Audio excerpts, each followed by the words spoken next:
आज भी सपा को पूरे प्रदेश में उम्मीदवार बनाने के लिए अपने परिवार के बाहर कोई यादव नहीं मिला।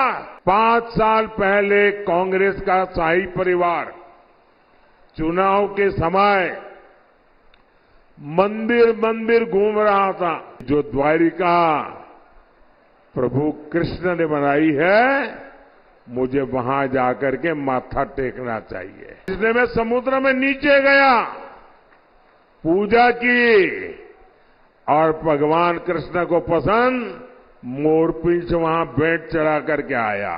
मैं ये यहां के सपा वालों को पूछना चाहता हूं, अरे आप तो अपने आप को यदुवंशी कह रहे हो, श्री कृष्ण के वारिस कह रहे हो और देश का प्रधानमंत्री श्री कृष्ण की पूजा करे, तुम्हारे अपने साथी उसकी आलोचना करे, अरे तुम काहे को यदुवंशी हो रहे।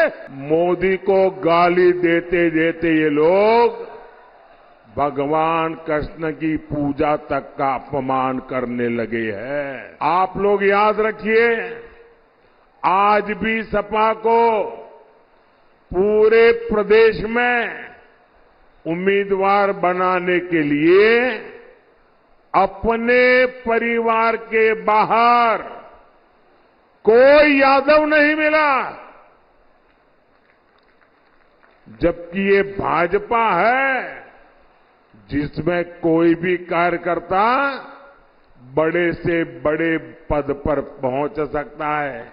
और इसीलिए आज मध्य प्रदेश के मुख्यमंत्री हमारे मोहन यादव जी मुख्यमंत्री जी के नाते मध्य प्रदेश को दौड़ा रहे। ये है भाजपा की नीति, ये है भाजपा की रीति, ये है भाजपा का जीता जागता उदाहरण। भाइयों और बहनों, सपा कांग्रेस की खोटी नीयत का हिसाब बहुत लंबा है।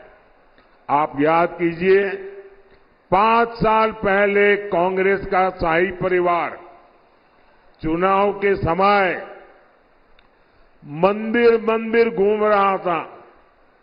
कोई कहता था इस कोने में मंदिर है, अरे बोलो चलो भाई। कांग्रेस के शहजादे ने तो कोट के ऊपर जनेऊ तक पहन लिया था, लेकिन इस बार मंदिर के दर्शन बंद, कोट के बाहर टंगा जनेऊ उतर गया। इतना ही नहीं, 500 साल बाद एक ऐतिहासिक पल आया।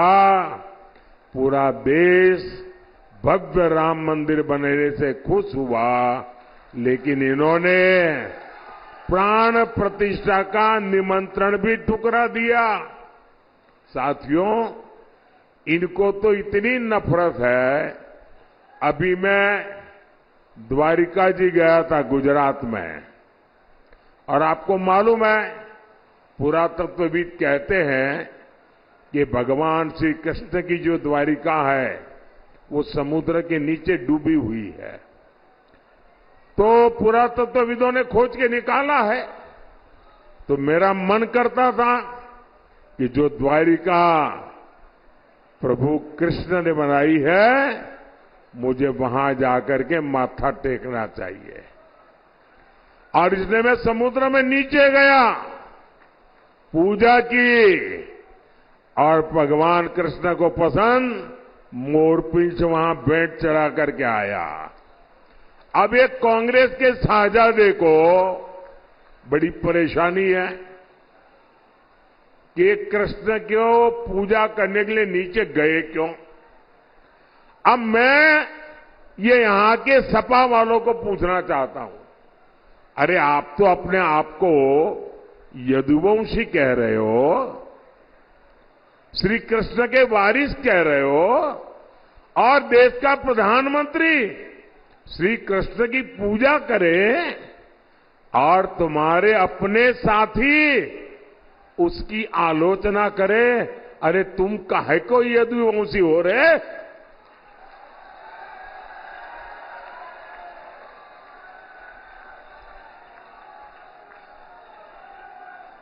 उनको पूजा भी नौटंकी लग रही है।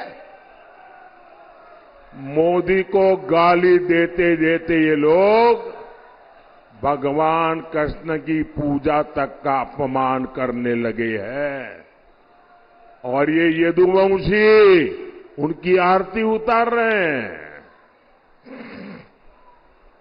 आपको शहजादे की आरती उतारनी है तो उतारो, मोदी तो श्री कृष्ण की आरती उतारेगा, उतारेगा, उतारेगा। पहले उन्होंने कहा कि द्वारका में समुद्र के बीच कुछ है ही नहीं। अब कल उन्होंने फिर कृष्ण पूजा का मजाक उड़ाया। इन्हें आपकी आस्था से कोई मतलब नहीं है। भाई और बहनों, आपने तो योगी जी के नेतृत्व में हालात बदलते देखे हैं। यहां माताओं बहनों का घर से निकलना मुश्किल था। व्यापारियों से रंगदारी, फिरौती, जमीनों पर कब्जा आम बात थी। सपा राज में नारा चलता था, खाली पट्टा हमारा है। यही नारा था उनका। कहीं भी अपना झंडा गाड़ दिया करते थे। उत्तर प्रदेश को इस स्थिति से निकालकर योगी जी ने उत्तर प्रदेश के उज्जवल भविष्य की गारंटी दे दी है। ये जो क्षेत्र कट्टा फैक्ट्री, कट्टा बनाने का काम, अब आज देखिए कमाल, यहां डिफेंस कॉरिडोर बन रहा है। आज यहां के वस्त्र उद्योग और कन्नौज के इत्रकी को नई पहचान मिल गई है। और मैं तो विदेश के मेहमान मिलते हैं ना, तो कन्नौज के इत्र की सुगंध उनको अवश्य मौका देता हो, क्योंकि उन्होंने नेचुरल चीजें देखी नहीं है जी। G20 की बैठक में भी मैंने दुनिया के जितने बड़े बड़े लोग आए थे ना, ये कन्नौज का इत्र मैंने उनको उपहार में दिया था। भाई देश का गौरव ऐसे बढ़ता है।